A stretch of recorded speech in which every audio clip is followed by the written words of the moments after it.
제가 부교육자 시절에 늘 예배 뒤에서 이렇게 사람 오늘 몇 명이 왔는지 인원 세는 게 아주 익숙해 있다 보니까 사람들이 모이면 저는 의도하지 않아도 숫자가 세집니다. 아, 몇 명 왔구나, 몇 명이구나 이렇게 세워지는데 저는 이게 당연한 줄 알았습니다. 근데 저희 아들 녀석이 대학교 들어가서 저희 후배이기도 하고 제가 섬겼던 그 선교단체에 그 소속돼서 제가 너무 궁금해서 아들 녀석에게 여러 번 물었습니다. 야, 요즘에는 그 캠퍼스에 몇 명이나 채플 모이니? 몰라요. 그래서 또 조금 범위를 줄여서 니네 동기는 몇 명이나 되니? 몰라요. 뭐 몇 번 이렇게 물으면 나중에는 짜증내면서 뭘 그렇게 알려고 하세요. 그냥 굳이 알려고 할 필요 있느냐 이런 식으로 이야기를 해서 참 숫자에 어떤 사람 참 민감하지만 같은 아버지 아들 관계도 이 숫자에 저희 아들은 공대생이거든요. 저는 문과생이고 근데도 숫자에 대해서 아주 이렇게 별로 관심도 없고 무덤덤한 그런 모습을 보았습니다.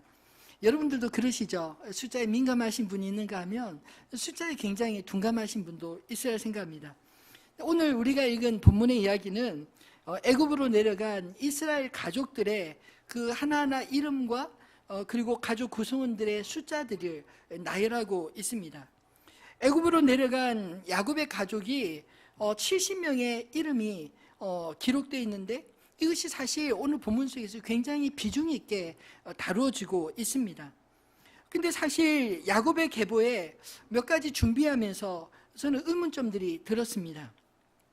왜냐하면 여인들의 이름이 사실 그 족보에 잘 기록되어 있지 않지 않습니까? 근데 이 야곱의 족보 가운데 이 딸의 이름이 두 번 언급되는데 하나는 야곱의 그 친딸 디나와 손주 세라 이 두 여인의 이름만 기록되어 있습니다.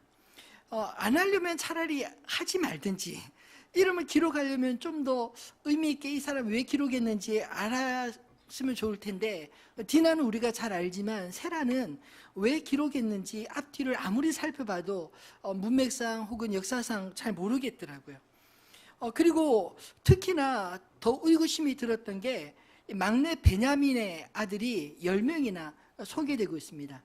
우리가 지지난 시간 우리가 계속 말씀을 살펴보지만 이 막내 베냐민을 청년이라고 이야기하지 않습니까?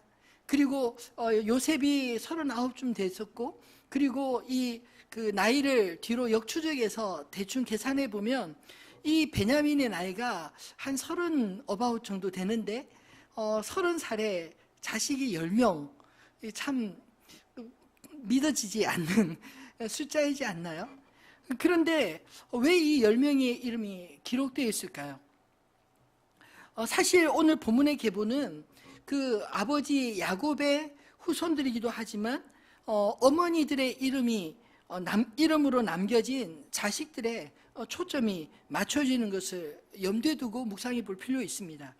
15절에 보면 이들은 레아가 바단 아람에서 야곱에게 난 자손이라 그 딸 디나를 합하여 남자와 여자가 33명이며 또 18절에 이들은 라반의 딸 라반이 그의 딸 레아에게 준 실바가 야곱에게 낳은 자손이니 모두 16명이라.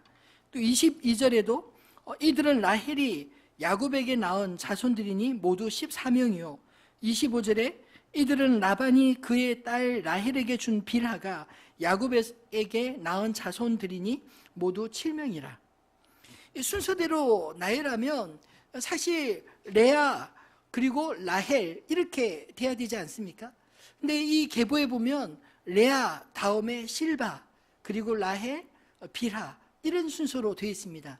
그 이유는 그 뒤에 숫자 자손들을 얼마나 많이 남겼느냐에 따라서 가장 많이 남긴 자로부터 가장 적게 남긴 그런 자로 이 순서가 배열되어 있습니다.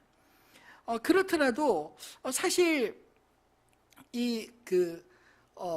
레아와 라헬은 언니와 동생 관계지만 실바와 빌하는 사실 여종의 입장이지 않습니까?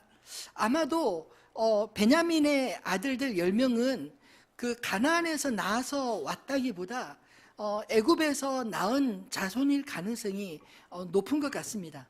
그렇지만 이 서열이 만약에 그 서열대로 칠 것 같으면 이 라헬이 가장 마지막에 갈 것 같아서 아마 이 순서를 뒤바꾼 게 아닌가. 그래서 이 베냐민의 아들들의 이름을 10명이나 기록해서 숫자를 맞추지 않았나, 이런 느낌이 듭니다.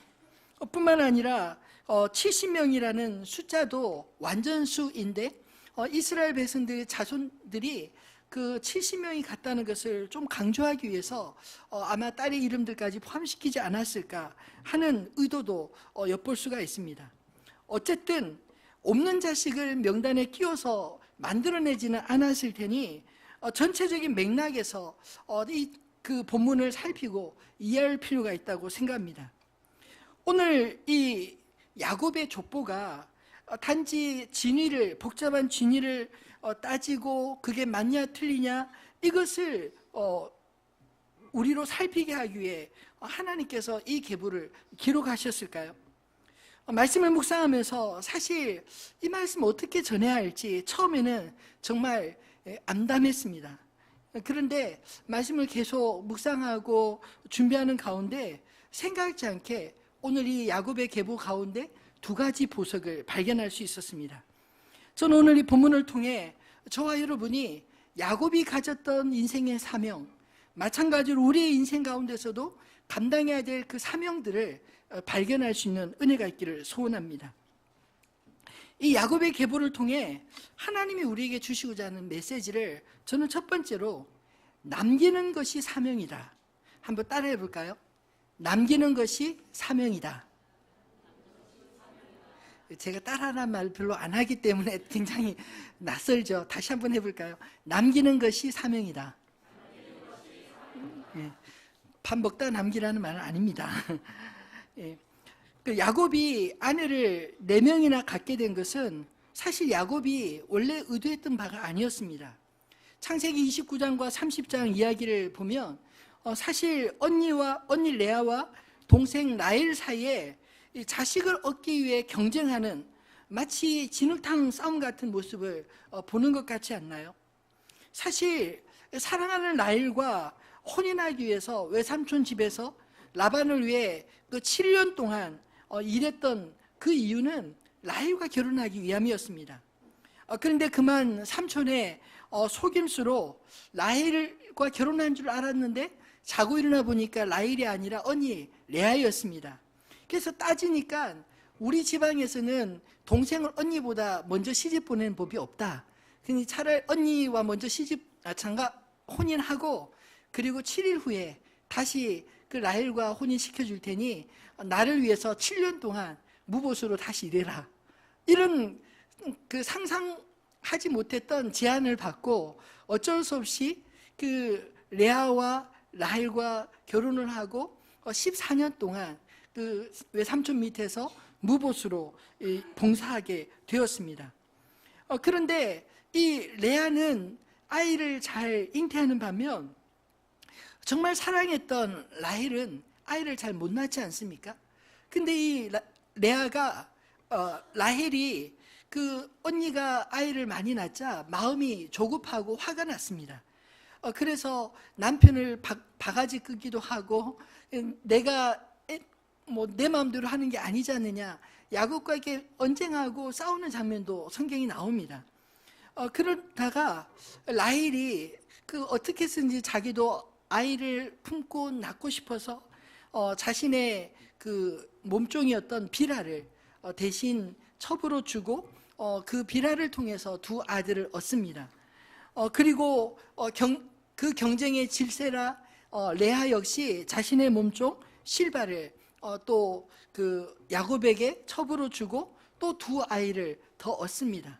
이렇게 야곱은 의도하지 않았지만 이 2 언니와 동생 사이에 경쟁을 하다 보니 아내가 4명이나 되고 자식도 또 12 아들과 딸 디나를 낳게 된 것입니다.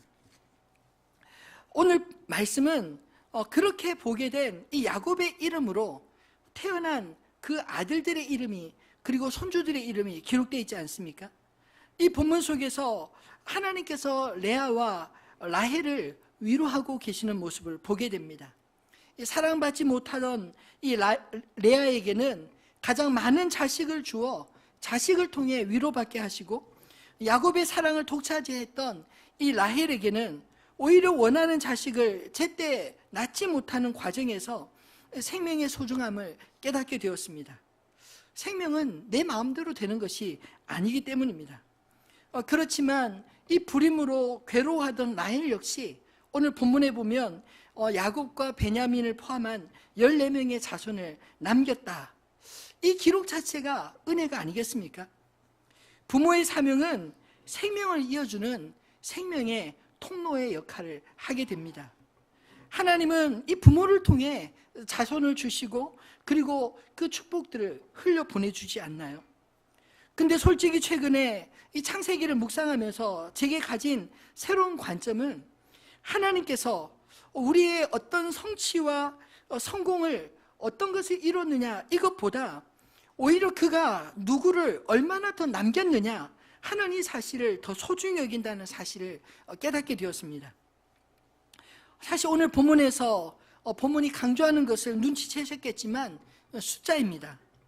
창세기 46장에 애굽으로 내려간 야곱의 가족들, 그 이름이 70명이 기록되어 있는데, 성경은 430년 후 그들이 애굽에서 출애굽하여 가나안으로 갈 때 야곱의 자손들이 전쟁에 나가 싸울 수 있는 군대를 모집했는데 20대 이상 남자들의 숫자만 민수기 1장에 보면 무려 60만 3,550명으로 기록되고 있습니다. 그 중에 레위 지파는 또 빠졌습니다. 왜냐하면 레위 지파는 하나님께서 이스라엘 전체를 대속할 그런 그 유월절에 어린 양과 같은 역할을 하기 위해서 1개월 이상 된 남자의 숫자를 다 계수하게 했는데 2만 2천 명이 나왔습니다. 그 2만 2천 명과 1개월 이상 이스라엘 다른 12지파에 처음 태어난 22,173명과 대신해서 여호와를 위해 구별하게 됩니다. 민수기 3장 45절에 보면 이스라엘 자손 중 모든 처음 태어난 자 대신에 레위인을 취하고 또 그들의 가축 대신에 레위인의 가축을 취하라. 레위인은 내 것이라. 나는 여호와니라. 이 레위인까지 포함하면 그 숫자는 훨씬 더 많아집니다. 여러분, 70명의 인원이 400년 동안, 그것도 4대 만에, 1대, 2대, 3대, 4대 만에 무려 10,000배나 더 인원이 많아졌다는 거 믿기는 일인가요? 어마어마한 기적 아니겠습니까? 르우벤과 네 아들이 400년 동안 4대를 거치면서 전쟁에 나갈 장병들만 46,500명, 거의 10,000배 가까이 늘어나게 됩니다. 시므온 지파도 보면 시므온과 오늘 6 아들이 애굽에 갔다고 기록되었는데, 민수기 1장에 시므온 지파의 그 병력을 계수하는데 59,300명, 역시 약 10,000배 정도로 늘어났습니다. 제가 이렇게 다 찾아봤는데 다 설명하면 지루해서 주무실 것 같아서 이 정도까지 하겠습니다. 여러분, 시간 되시면 민수기 1장을 찾아서 그 이스라엘 백성들이 이 430년 동안 얼마나 많은 인원으로 성장했는지 한번 조사해 보십시오. 창세기 15장 13절로 16절에 하나님은 아브라함에게 이미 이렇게 약속하셨습니다. 여호와께서 아브라함에게 이르시되 너는 반드시 알라. 내 자손이 이방에서 객이 되어 그들을 섬기겠고 그들은 400년 동안 내 자손을 괴롭히리니. 그리고 16절에도 내 자손은 4대 만에 이 땅으로 돌아오리니 이는 아모리 족속의 죄악이 아직 가득 차지 아니함이니라 하시더니. 이 말씀은 출애굽기 12장 40절로 41절에 그대로 성취되었습니다. 한번 읽어볼까요? 이스라엘 자손이 애굽에 거주한 지 430년이라 그날에 여호와의 군대가 다 애굽 땅에서 나왔은즉. 이 여호와의 군대라고 묘사한 것은 앞에서 민수기 1장에 보면 그 출애굽하자마자 인원을 계수한 것이 나오고, 그리고 마지막 장에는 이제 40년 광야 생활이 지나고 그동안 한 세대가 그 바뀌면서 새로운 이제 가나안 땅 진입하기 직전에 또 인원을 계수하는데, 역시 거의 그 충나지 않고 60만 명, 장정만 군대로만 60만 명 정도 되었다고 합니다. 실제로 모세와 아론이 속한 레위 지파의 족보를 봐도 얼마나 정확하게 이루어졌는지 알 수 있습니다. 역대상 6장 1절로 4절에 보면 야곱이 레위를 낳고 레윗이 그핫을 낳고 그핫이 아므람을 낳고 아므람이 아론과 모세를 낳고, 그리고 아론이 엘라사를 낳고 엘라스가 비느하스를 낳았다. 이 족보들이 이어지는데, 아론이 바로 레위의 증손자이고 출애굽 시대에 이 아론의 그 아들 엘리아살이 대제사장으로 이어지고, 그리고 비느하스 사건까지 보면 이 출애굽 시대에 할아버지, 아버지, 아들이 함께 출애굽에 참여했다는 것을 보여주고 있지 않나요? 또 마태복음 1장 3절로 5절에 유다의 족보를 보아도 동일하게 4대 만에 출애굽이 이루어진 것을 찾아볼 수 있습니다. 유다가 베레스를 낳고 베레스가 헤스론을 낳고, 여기까지는 오늘 그 본문에 기록되어 있는 명단입니다. 그 다음에 헤스론이 람을 낳고 람이 아미나답을 낳고 아미나답이 나손을 낳고 나손이 살몬, 이 살몬이 라합이라는 여인, 그 여리고성의 그 기생 라합에게서 보아스를, 룻의 남편이 되던 이 보아스를 낳았다라고 기록하고 있습니다. 이 헤스론부터 살몬까지가 또 4대인 것입니다. 사실 그 시대에 보면 우리보다 더 그 쾌적한 환경, 공기가 좋고 아마 물이 깨끗하고 그래서 오래 살았던 것 같습니다. 이 야곱만 해도 애굽에 도착할 때 130년, 130살이 되는데 그 이후에도 17년을 더 살았고, 그 야곱의 아버지 이삭은 180세까지 살았으니 훨씬 더 그 시대가 생명이 길었던 것 같습니다. 어쨌든 400년 동안 단지 4대 만에 70명의 작은 숫자가 최소 60만 명의 군대로, 대략 우리가 인원을 추산해 보면 한 200만 명 정도의 큰 민족을 이뤘다는 것을 알 수 있습니다. 왜냐하면 남자 군인만 60만 명이면 그만큼 또 여자가 60만 명 정도 되지 않겠습니까? 그 연령 안에. 그리고 20세 미만의 그 다음 세대가 빠져있기 때문에 그 인원을 추가하고, 그리고 군대에 나가지 못했던 그 병든 자와 노약자, 나이 많은 노약자까지 이렇게 합치면 대략 한 200만 명 정도의 큰 민족이 되었다는 것을 알 수 있습니다. 물론 애굽으로 내려간 인원 70명도 70명 플러스 알파, 며느리들이 빠졌고 아마 딸들이 빠져서 그 이름들까지 다 치면 그 인원 역시 한 150명에서 한 200명 가까이 되지 않을까라는 생각이 듭니다. 어쨌든 여러분, 그 작은 숫자가 이 4대 400년 만에 무려 10,000배로 늘어난다는 거, 이것을 성경이 강조하고자 하는 것 아닐까요? 왜냐하면 애굽에 내려간 그 사람과 숫자를 계수하는 것은 나중에 애굽에서 출애굽할 때 그동안 하나님께서 약속하신 것을 어떻게 이루셨는가를 증명하기 위해서 오늘 본문에 이 기록이 되어 있다는 것입니다. 여러분, 올해 선교축제 주제가 무엇인지 기억하시나요? 몇 달 안 지났는데 우리 곁에 다가온 무슬림, 이 이슬람이 급격하게 팽창하는 이유에 대해서 많은 설교자들과 또 선교사님들이 한결같이 하시는 말씀이, 그들은 그들의 율법에 근거해서 산하 제한을 하지 않는다라고 하지 않습니까? 산하 제한을 하면 우리가 흔히 하는 뭐 피임을 한다든지 이러면 이 법으로 걸리는 겁니다. 그러다 보니까 옛날 우리 뭐 아버지 할아버지 시대 자녀들을 한 집에 10명씩 이렇게 낳았듯이 지금도 그 이슬람권에는 뭐 한 그 가정에서 건강하면 자식을 많이 출산하는 게 그게 다반사라는 것입니다. 그런데 기독교 인구가 점점점 줄고 있는 이유는 우리 스스로 산화 제한을 해서 적게나 인간답게 키워보자 뭐 이런 생각을 하고 적게 낳는 것 아닌가요? 여러분, 내 자식이라도 내가 키운다고 생각하니까 자신 없어 여러분 많이 낳지 못하는 거 아닙니까? 생명은 하나님이 주시고 그 하나님이 주신 생명은 하나님이 책임지시는 줄 믿으시면 좋겠습니다. 여러분, 내가 키우는 것 같아도 내가 키우는 거 아닙니다. 내가 하나님의 은혜로 여기까지 온 것처럼, 내가 하나님을 만나고 하나님 앞에 기도할 때 하나님이 나를 붙드시고 인도해 주신 것처럼 우리 자녀들 역시 하나님을 만나면 우리 자녀들의 하나님께서 그들의 인생을 지키시고 그들의 인생을 책임져 주실 줄 믿으시기 바랍니다.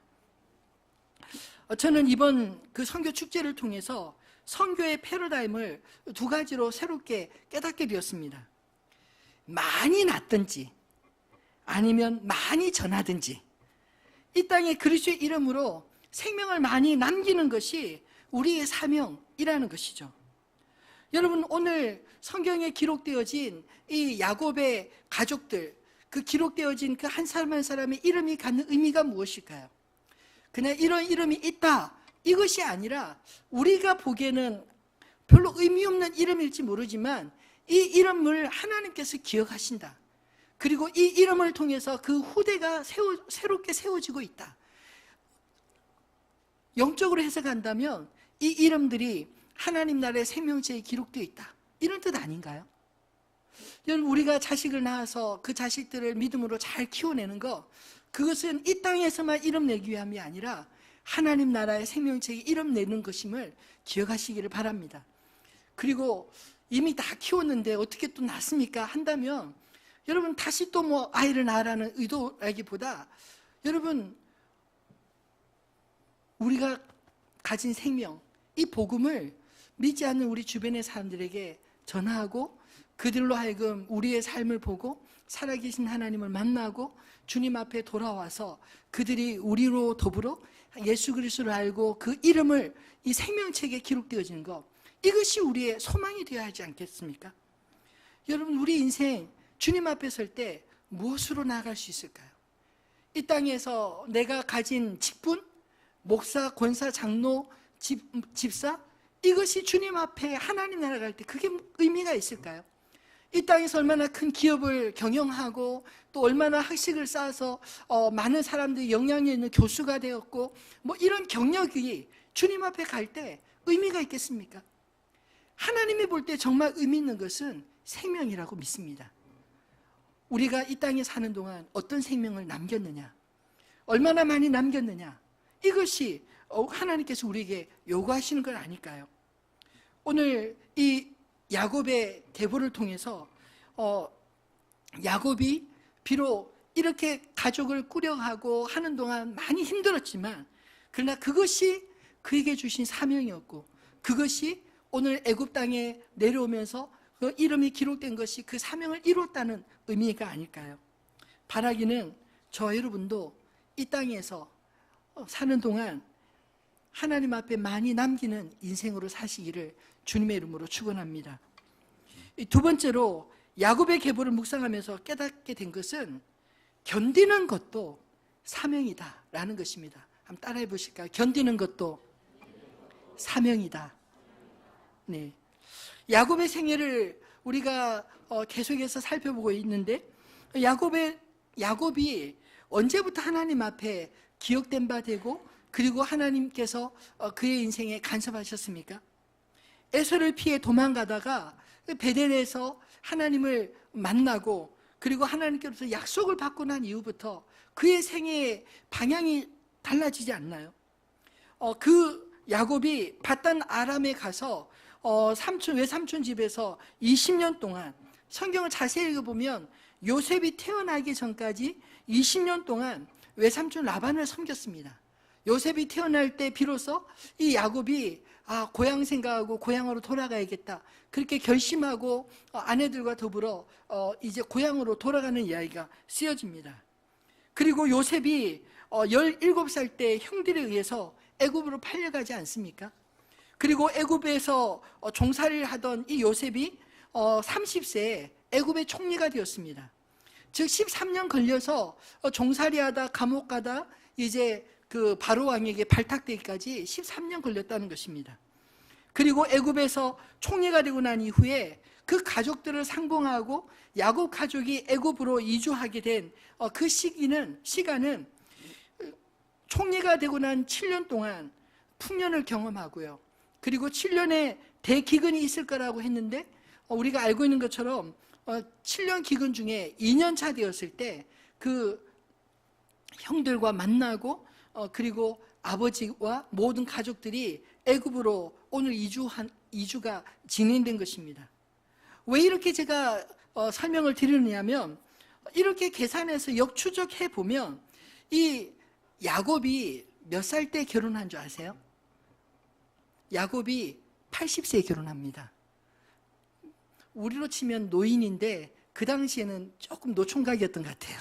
왜냐하면 이삭도 40에 결혼했고 그리고 에서도 40에 결혼했다라고 하는데 그보다 훨씬 더 40년을 더 버텼으니까 노총각이었겠죠.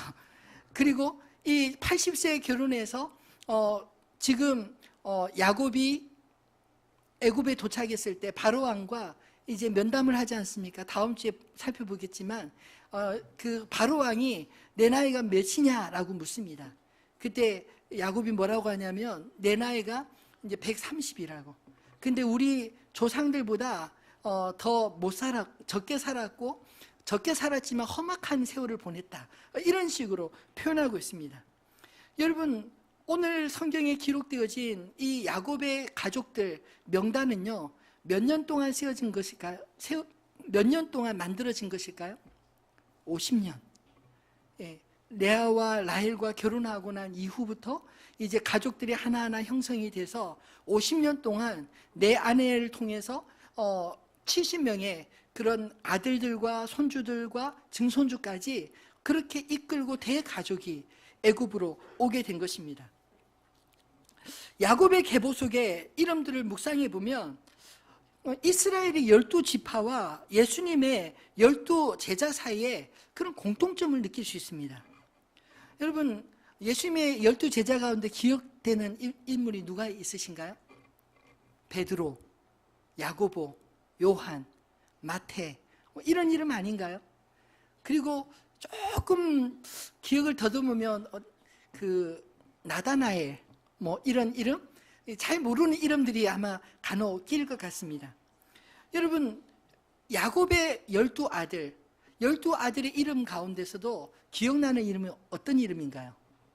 요셉, 유다, 베냐민, 그 정도? 좀 더 기억하면은 할 수 있지만 다 기억나는 건 아니잖아요. 아마 시험을 보고 그 야곱의 아들들 이름을 순서대로 기록하시오 하면 맞출 수 있는 분이 아마 전사님 몇 분 되실까?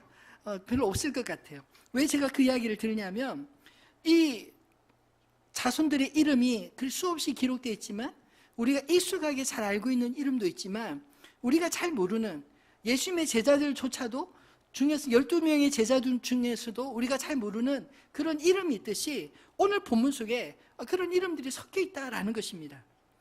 사실 족보 속의 이름들의 나열이 도대체 우리에게 무슨 의미가 있나 성경 읽을 때마다 짜증나진 않으세요? 그런데 사실은 이 이름들이 있기 때문에 그 뒤에 이름들이 의미가 있지 않습니까? 이 유다가 있고 그리고 베레스가 있기 때문에 나중에 그의 후손 가운데 다윗이 등장하고 솔로몬이 등장하고 그리고 예수 그리스도까지 등장하지 않나요? 이 이름들이 우리가 보기에는 별로 의미가 없는 것 같지만 우리가 기억도 못하는 이름이지만 그러나 생명을 이어주는 이름이라는 사실을 기억하시기를 바랍니다. 그래서 사실 이 이름 그 자체가 저는 사명이라고 생각합니다. 믿음의 사람들의 생애도 야곱이 고백하는 것처럼 험악한 세월들을 살았습니다. 그러나 그 모든 과정을 통해 그가 얼마나 잘했느냐 못했느냐 그것을 떠나서 오늘 본문의 말씀과 같이 그들이 늦게 결혼했지만 50년의 세월 동안 성경에 70명의 이름을 남긴 것, 이것이 의미 있고 중요하다, 이야기를 성경이 하고자 하는 것 아닐까요? 4명의 아들들과 12명의 아들들을 돌보느라 야곱이 견뎌했던 것들이 얼마나 힘들었을까요? 아내들끼리 서로 싸우면 그 중재하느라 얼마나 힘들었겠습니까? 심지어는 자식들도 배가 다른 그런 부모 가운데서 그 중재를 잘 못하고 얼마나 힘들었을까요? 여러분, 만약 그것이 사명이라 한다면 이 야곱은 자신의 사명을 잘 감당한 사람이라 저는 믿습니다. 그리고 오늘 본문에서 애굽이 갖는 의미는 또 무엇일까요? 애굽은 이스라엘이 생육하고 번성하는 곳입니다. 뿐만 아니라 이 애굽은 그들이 처음에는 대접을 받지만 나중에는 그들이 종살이해야 될 나라이지 않습니까? 무슨 말이냐면 견뎌야 될 그런 나라였다는 것입니다. 요셉이 종살이로부터 시작해서 총리가 되어 하나님의 이름을 높였던 것처럼 이스라엘이 400년 동안 애굽에서 종살이하며 출애굽하는 과정에 하나님의 살아계심과 역사를 드러내는, 해방을 경험하면서 드러내는 그런 민족이 되었다는 것이죠. 근데 참으로 놀라운 것은 그 이스라엘이 400년 동안 그 애굽 땅의 그 고통과 신음 중에서도 이스라엘을 번성을 막으려고 바로 왕이 그토록 참 끔찍한 그런 법을 만들고 태어난 남자아이들을 죽이고 이런 일들을 행했음에도 불구하고 이스라엘은 계속해서 번성했다, 이야기를 성경이 말하고 있지 않습니까? 여러분, 하나님의 섭리는 이처럼 역사하는 줄 믿으시기를 바랍니다. 하나님은 자기 백성들을 통하여 일하시고 그 백성들을 통하여 자신을 드러내 보여주십니다. 여러분, 우리 인생의 애굽 역시 어쩌면 우리가 견뎌야 할 곳, 어쩌면 우리가 그곳에서 생육하고 번성해야 될 곳이 아닐까요? 그곳에서 잘 견뎌서 우리가 생육하고 번성하여 주님 앞에 우리를 통하여 생명책에 수많은 이름들을 남길 수 있는 그런 인생들 되시기를 주님의 이름으로 축원합니다. 앞에서도 제가 잠깐 말씀드렸듯이 저는 이 숫자를 잘 헤아립니다. 계수하는 편입니다. 최근에도 저희 교회 등록 성도들을 현황을 한번 조사해 보았습니다. 영아부부터 80세 이상 되시는 그 성도들까지 다 포함해서 이제 등록 성도들 숫자가 1250명 정도 되더라고요. 그런데 그 연수를 5세대로 제가 분리해서 한 20년 터울로 한번 쪼개봤습니다. 그러니까 20세 이전 다음 세대, 영아부부터 고등부까지 얼마나 되나 이렇게 퍼센트로 보니까 한 37% 되더라고요. 20%가 정상인데 더 된다는 거죠. 별로 안 놀라시네요. 투자를 엄청나게 많이 했는데. 그리고 청년 세대가 20대 30대 미혼인 그 지체들이 12%가 되더라고요. 그리고 장년 세대 30대 40대 50대 기혼 결혼한 그 장년 세대가 무려 48%나 됩니다. 그리고 실버 세대는 60대 70대인데 3% 정도 되고요. 실버 세대까지만 이야기하니까 성도님들이 그러더라고요. 목사님, 그 위 세대는 없나요? 예, 8, 90대, 요즘은 100세 시대라고 하는데 그 세대는 골드 세대로 붙이면 좋겠습니다. 이렇게 제안을 하셔서 제가 골드 세대로 붙였습니다. 근데 골드 세대 80대 이상 되시는 분이 4분인데 퍼센트로 하니까 아직은 0%이더라고요. 제가 이것을 조사하면서 참 많은 생각이 들었습니다. 사실 다음 세대에 제가 많이 투자한 것은 다음 세대는 기다려주지 않더라고요. 금방금방 성장하기 때문에 이 신앙의 그 기초가 되는 이 다음 세대가 튼튼하지 않으면 이제 올라가는 숫자들이 점점점 희박해지고 청년 세대가 약해지고 청년 세대가 약하면 장년 세대가 약해지고 점점점 약해집니다. 그래서 다음 세대에 이제까지 참 많이 투자했습니다. 오하나 예배도 만들고 쉐마 학당도 토요일날 만들고 또 꾸민 주중에 방과후 교실도 하고 그리고 내년에 이제 하우학교까지 그냥 할 수 있는 건 다 하는 것 같습니다.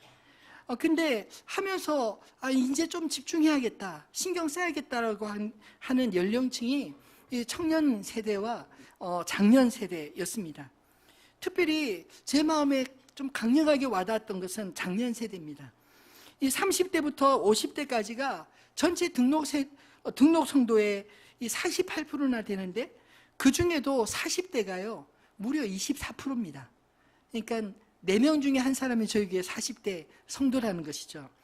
제가 예전에 한 5년 전에도 이 짓을 한 적이 있었는데, 그때는 30대가 가장 많았어요. 한 30% 정도 됐었습니다. 그런데 한 5년 지나니까 30대 중후반이었던 분들이 40대로 이렇게 싹 넘어오면서 전체 평균 연령이 높아진 거예요. 무슨 말씀 드리고 싶으냐면, 앞으로 한 5, 6년 정도 지나면요 40대 비율이 이제 50대로 설설 이렇게 넘어가게 될 거라는 거죠. 그리고 나중에 우리가 원치 않더라도 좀 시간을 딱 묶어두고 싶어도 이제 한 20년쯤 지나면 60대가 이제 서서히 또 한 10%, 20% 가까이 되지 않을까요? 그래서 앞으로 그 다음 제너레이션들도 준비해야겠다, 이런 생각을 가지고 있습니다. 특별히 제 마음에 좀 짠하게 느껴진 연령층은요 40대예요. 4분의 1이 되는 40대 성도들, 여기도 보니까 꽤 많으시네요. 예. 왜냐하면 이 40대가 끼인 세대잖아요. 위로는 어르신들을 모셔야 되고, 어르신들이 예전엔 힘이 있었는데 이제 한 40대만 되면 부모님들이 점점 힘이 빠지는 시기거든요. 자식들을 이제 좀 의지해야 될 그런 시기가 되고, 또 아이들도 이제 10대로 올라오면서 교육비가 점점 증가하는 시기지 않습니까? 사춘기가 시작되고, 뭐 그렇게 사랑스러웠던 애들이 왼수처럼 변하고, 뭐 이런 시기들을 겪는 게 40대이더라고요. 그리고 회사에 가면 또 회사 나름대로 40대 요구하는 게 참 크지 않습니까? 더군다나 정년도 점점점 낮아지는 추세다 보니까 이 40대 성도들이 직장에서도 위태위태하더라고요. 교회 안에서는 어떻습니까? 없어서는 안 돼. 교회 핵심적인 섬김의 중심축 역할을 또 우리 40대 성도들이 다 맡아서 감당하고 있지 않나요? 제가 딱 보니까 이 3, 4, 50대 장년기에 해당되는 성도님들에게는요 어떤 특별한 헌신이 필요한 게 아니라 그냥 버티는 것 자체가 헌신이구나, 이 사실 제가 문득 깨닫게 되었습니다. 왜냐하면 너무 힘든데 그냥 다 버리고 그냥 도망치고 싶은데, 버리지 않고 끝까지 감당하고 책임 있게 가족들을 돌보고 회사에서도 감당하고, 이런 일을 감당한다는 게 여러분 쉬운 일일까요? 아니잖아요. 어디든지 가면 이제 돈 나가는 곳이 있지 돈 들어오는 건 없잖아요. 그런 시기에 가장 힘든데도 불구하고 그 40대, 50대 그 성도님들이 잘 견뎌주기 때문에 그래도 가정이 안전하고, 그리고 교회가, 공동체가 안전하고, 또 직장도 또 안정감을 느끼는 건 아닌가요? 그럼에도 불구하고 제가 지난 사역반 때 이 이야기를 좀 나눴더니, 그 40대, 장년기 50대 해당되는 성도님들이 그럼에도 불구하고 거기에 죄책감까지 있더라고요. 어떤 죄책감이냐면, 부모에게 받은 사랑은 많은데 돌려주는 사랑은 너무 적은 거예요. 그래서 부모님 생각하면 늘 이렇게 마음으로 미안하고, 또 자식들 생각하면 더 잘 가르치고 더 잘 해주고 싶은데 이 욱박만 지르고 그냥 늘 싸우기만 하고 뒤돌아서면 후회하고, 그리고 교회에서도 더 열심히 하나님을 섬기고 그렇게 봉사하고 정말 하나님께로부터 받은 사랑 또 흘려보내고 싶은데 또 그러지 못하고, 여기저기 직장에서는 또 직장대로 또 정말 직장에서 잘 맞는 그런 인재가 되고 싶은데 여전히 보면 내가 부족한 것 같고, 뭐 이런 모습들이 죄책감이 참 많은 심한 그런 시기라는 생각이 들었습니다. 그런 이야기를 들으면서 제가 참 너무 목이 메어서 박수를 쳐드렸어요. 집사님들 그냥 계신 것만 해도 너무나 감사하다고, 자리 지켜주신 것만 해도 그게 특별한 헌신이 필요한 게 아니라 그 자체가 헌신이다고. 여러분, 앞으로 교회가 우리 청년 세대, 우리 장년 세대 더 잘 돕도록 애를 쓰겠습니다. 정신 반짝 차리고 정말 힘들고 어려운데 좀 뭐 기대고 싶고 눈물 흘리고 싶은데 그 기댈 곳이 없는 그런 공동체가 되지 않도록 어떻게 할까 좀 고민하고 우리 교육자들과 함께 머리를 맞대서 하도록 하겠습니다.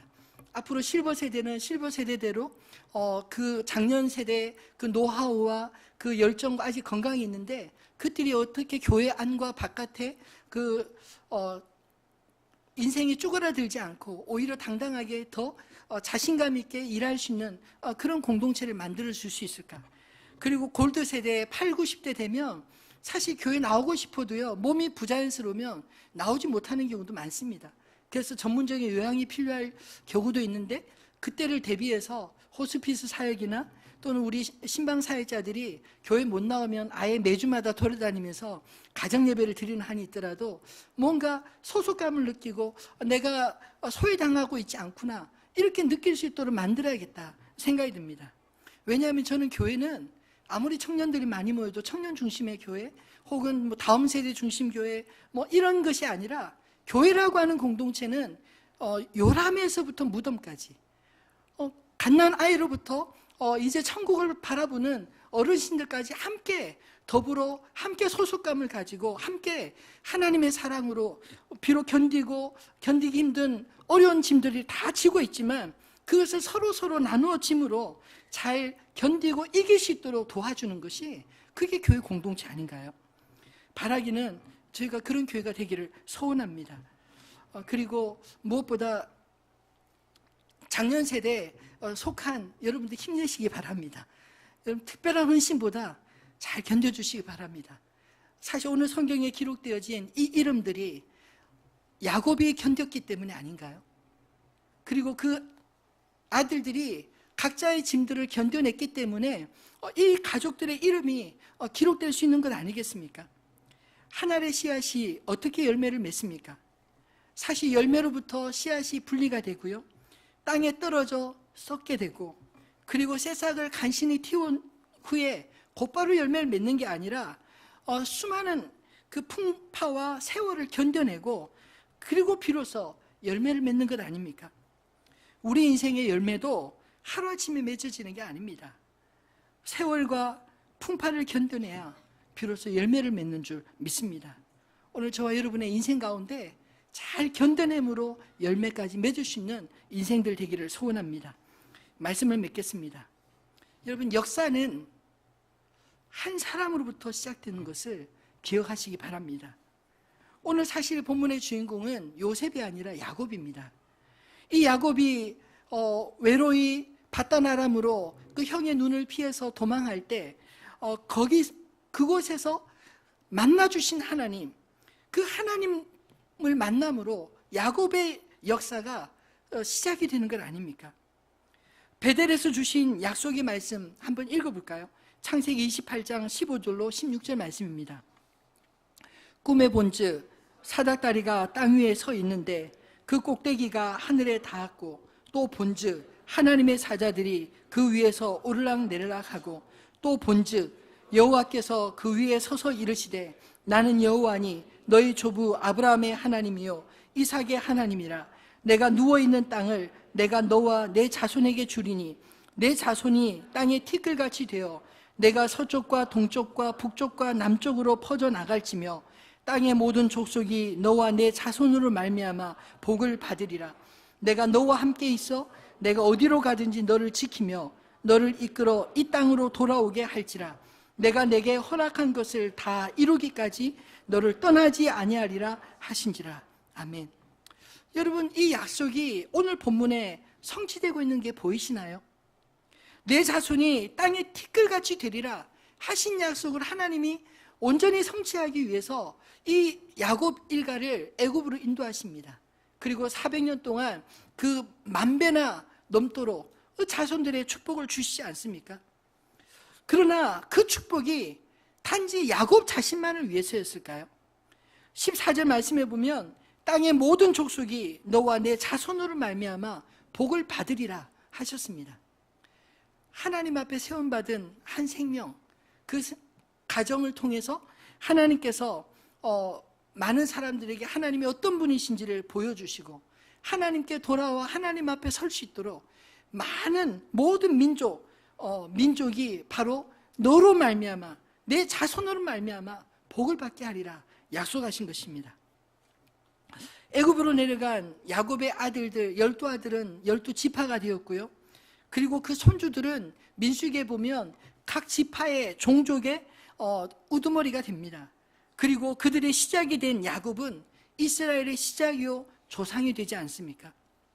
여러분, 비록 한 사람 이 야곱, 나이 많아 80세까지 결혼하지 못한 이 야곱이 작아 보여도 하나님이 함께 하시면 한 사람이 1000명을 상대할 수 있는 줄 믿으시기를 바랍니다. 여호수아 23장 10절 말씀에 보면 너희 중 한 사람이 1000명을 쫓으리니 이는 너희의 하나님 여호와 그가 너희에게 말씀하신 것 같이 너희를 위하여 싸우심이라. 여러분, 앞에서 제가 견디는 것 또 사명이다 표현했는데, 사실 우리가 애국과 같은 환경에서 견디는 것, 힘들고 고단해서 도망가고 싶은 그 유혹을 뿌리치고 견뎌내는 거 쉽지 않을 줄 압니다. 그러나 여러분과 함께 하시며 여러분을 위해 싸우시는 하나님을 기억하시고 일당천할 수 있는 힘을 위로부터 공급받으시기를 주님의 이름으로 축원합니다. 사도행전 1장 8절에 보면 오직 성령이 너에게 임하시면 너희가 권능을 받고 예루살렘과 온 유대와 사마리아 땅끝까지 이르러 내 증인이 되리라 말씀하시지 않습니까? 성령이 우리 가운데 임하시면 능력을 얻습니다. 어떤 능력요? 우리가 복음 전할 능력도 얻지만 우리가 복음 전할 수 있는 하나님이 힘도 주시고, 그리고 오늘 야곱과 같이 가정을 이룰 수 있고 하나님의 표적이 되는 복이 흘러갈 수 있도록 만들어주시는 그런 은혜를 주실 줄 믿으시기를 바랍니다. 하나님을 향한 믿음은 우리로 행복한 사람이 되게 합니다. 신명기 33장 29절 말씀 마지막으로 같이 한번 읽어볼까요? 이스라엘이여 너는 행복한 사람이로다. 여호와의 구원을 너같이 얻은 백성이 누구냐? 그는 너를 돕는 방패시요 내 영광의 칼이시로다. 내 대적이 내게 복종하리니 내가 그들의 높은 곳을 밟으리로다. 아멘. 이스라엘이여 너는 행복한 사람이로다. 여러분, 70명의 작은 족속이 애굽에서 430년 머무는 동안 그들이 애굽을 출애굽할 때 하나님께서 신명기를 통해서 이스라엘이 주신 말씀 아닌가요? 이스라엘이여 너는 행복한 사람이로다. 왜요? 여호와의 구원을 너같이 얻은 백성이 누구냐? 사랑하는 성도 여러분, 우리의 구원은 공짜로 주어진 게 아닙니다. 예수 그리스도께서 우리를 위하여 십자가의 희생을 치르시고 얻은 구원인 줄 믿으시기를 바랍니다. 여러분, 이스라엘의 구원, 이스라엘의 출애굽 사건, 이스라엘의 민족됨은 그것이 우연히 저절로 된 게 아닙니다. 그들은 치열하게 견디며 남기며 살았지만 그것들을 감당할 수 있도록 힘주신 하나님이 계셨기 때문에 이룰 수 있었던 민족이 아닌가요? 하나님께서 그것을 이야기하고 있습니다. 뿐만 아니라 애국과 같은 강대한 나라에서부터 그들을 뽑아내신 하나님, 그 여호와의 구원을 너같이 얻은 백성이 어디 있느냐, 이렇게 말씀하고 있는 것입니다. 여러분, 우리가 하나님 안에 있을 때 여러분의 존재 그 자체만으로도 소중한 사람임을 기억하시기 바랍니다. 왜요? 여러분의 구원은 바로 전능하신 하나님으로부터 온 것이기 때문입니다. 여러분, 역사는 믿음으로 주님의 길을 걷는 바로 한 사람으로부터 시작됨을 성경을 통해 보이지 않으신가요? 하나님의 축복은 만배의 축복입니다. 야곱 가족 70인이 430년 후 장정만 60만 명이 넘게 불어나는 그 인원수가 만배나 됩니다. 이렇듯 만배 정도의 성장도 처음에는 외로운 한 사람으로부터 시작됨을 깨닫게 되기를 소원합니다. 외로우세요? 힘드십니까? 끝까지 하나님 바라보시며 야곱과 같이 견뎌내시고 많이 남기시는 인생으로 사시기를 바랍니다. 이것이 제가 오늘 본문을 묵상하면서 야곱을 통해 깨달은 저의 결론입니다. 여러분, 추석 연휴, 이번 연휴가 참 긴데 나를 가족으로 묶어 불러주신 하나님 앞에 감사하는 마음으로 여러분들의 가족들을 만나시기를 바랍니다. 이 인연 우연이 아닙니다. 하나님의 섭리입니다. 예수를 믿는 가족이든 믿지 않는 가족이든 사랑함으로 품으시고 나아가시기 바랍니다.